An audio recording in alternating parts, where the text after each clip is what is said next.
Good morning, good afternoon and good evening, and welcome to DigiCode Productions. My name is Sean. Owen is behind the camera.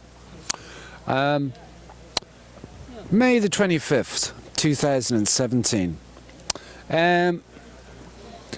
Just a story that flashed actually across the BBC web this morning. There's a gentleman called Sir Jonathan Ive. Now, Sir Jonathan Ive happens to be Apple's Chief Design Officer. That's global, by the way. Global Chief Design Officer. The only more senior figure than him is Apple's Chief Executive, to whom he reports. So, he's the number 2 man in Apple. He recently had a meeting with the British Prime Minister, Theresa May.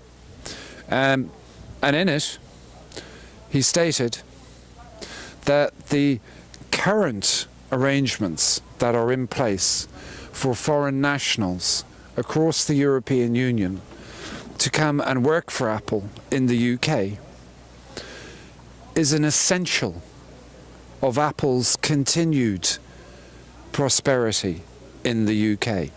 Now, apparently, he was given assurances that the free travel, free movement of people within the European Union would be maintained through Brexit and after Brexit. So, this means something. This is good. If this man, who's the number 2 in Apple, is saying that free movement of individuals within the European Union will be maintained in its current structure, well, that to me is huge news. I don't know if you've been watching the news lately, but the Brexit people have been saying they're going to put a hard border between the north and south of Ireland. They've been saying they're going to let Scotland leave. They've been saying they're going to close the borders.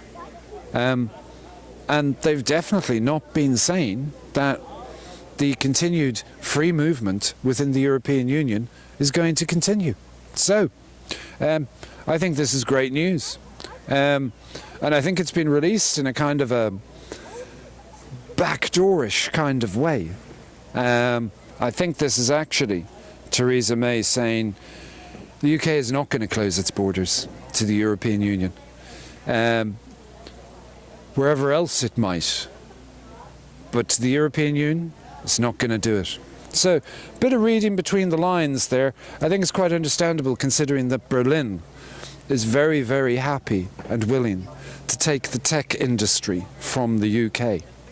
So I think any ideas of shutting their border to the European Union citizens has now been shelved. And this is a very good thing. Thank you very much.